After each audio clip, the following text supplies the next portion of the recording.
Police in Olievenhoutbosch, Centurion, are going to exhume the remains of a community member who went missing in 2004. It is believed the man known as Zwane was buried with an unknown child. The family wants DNA tests to be done on the remains. Details are sketchy at this stage. Let's bring in our reporter Molemo-waOne Mothoa, who's standing by to give us the latest. Molemo, very good morning to you. Give us a backstory to what's happening presently. Morning, Blaine. We're coming live to you from the Olievenhoutbosch cemetery, where an exhumation order has been issued for the family of a man who disappeared in July 2004, and he's apparently been killed as well. But to just hear more on that, I am with his grandson, Sejo Butipe, to tell us more. Sejo, actually, what is the reason for you people to be exhuming the remains of what you believe to be your grandfather's bones today? We have been given a statement by a son who was staying with my grandfather in Midrand to say he witnessed the burial of my grandfather here happening in 2004. So my grandfather, he disappeared 2004. He was supposed to come back home on the 23rd of July. 23rd of July, he never returned, but we received a call from his colleague to report to us as a family that he has arrived at home. And later on that evening, we received yet another call from a person sounding to be Afrikaans, Caucasian, if you will, to say to my grandmother, Prat Sam met jou vrou, because he was speaking in Afrikaans. He said, Prat Sam met jou vrou, Prat Sam met jou vrou. And then when my grandmother responded, asking, what is going on? What is going on? The person on the other end just said, then they dropped the call. That was the end of it. 24th, which is the following day, the same colleague who called the previous day, called again to say, when we want to find my grandfather, we should go to his company where he worked at.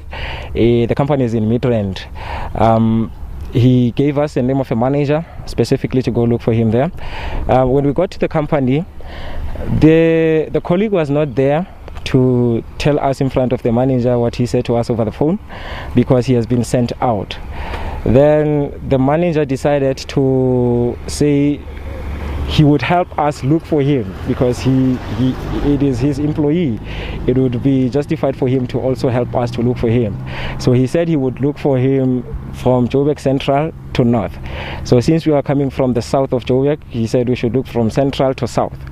That's what we did for a period of 2 weeks. And then on the third week, my sister stumbled upon my grandfather's name in Hillbrow Government Mortuary.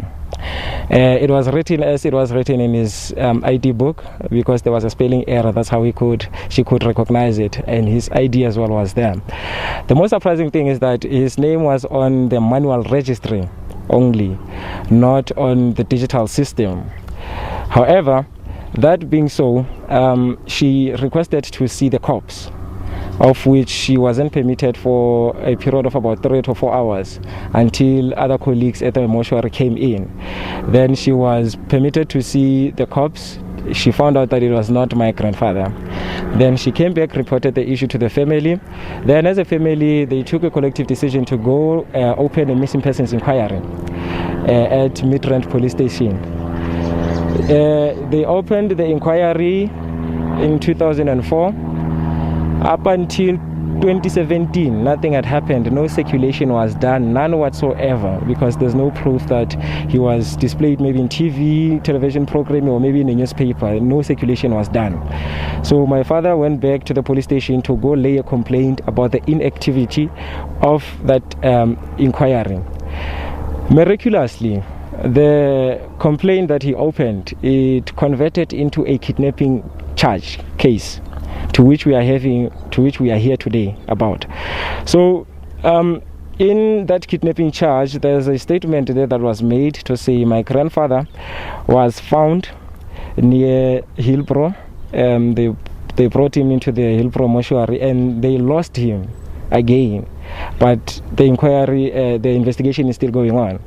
So there's a statement that the son that stayed with my father at work, he made to say he witnessed that burial happening, to which he provided the investigators in 2018.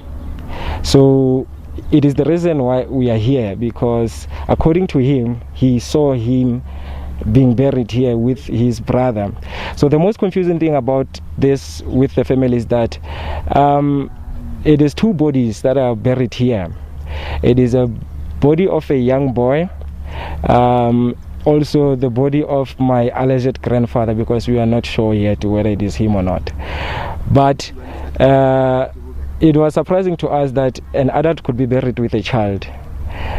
Secondly, it was surprising to us that how can people with two different surnames be buried in the same grave?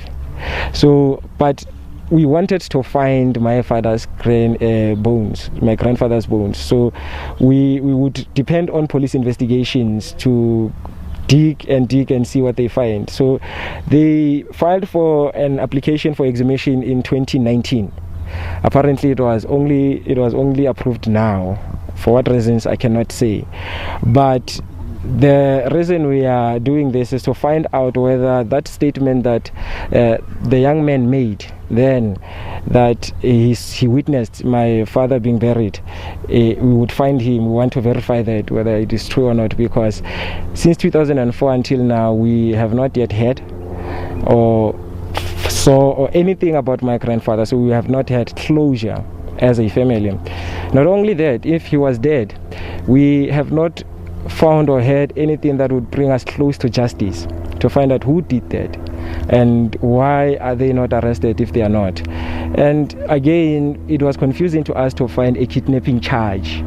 So we wanted to find reasons or a crime scene or maybe a suspect around the kidnapping that the police say they found. So we have not yet had access to the docket, so we cannot for sure say they have anything or not. But we are hoping after the exhumation we'll have revelations as to how my grandfather actually lost his life, because maybe there are body wounds that can say maybe he was stabbed or he was shot, because at this point in time we don't know anything about his death.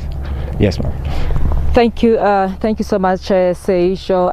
That was Seisho giving details of his grandfather's disappearance, and saying that perhaps the exhumation today will help the family find closure. That's back to you, Blaine. All right, Molemo-waOne Mothoa, live for us in Pretoria. Thank you.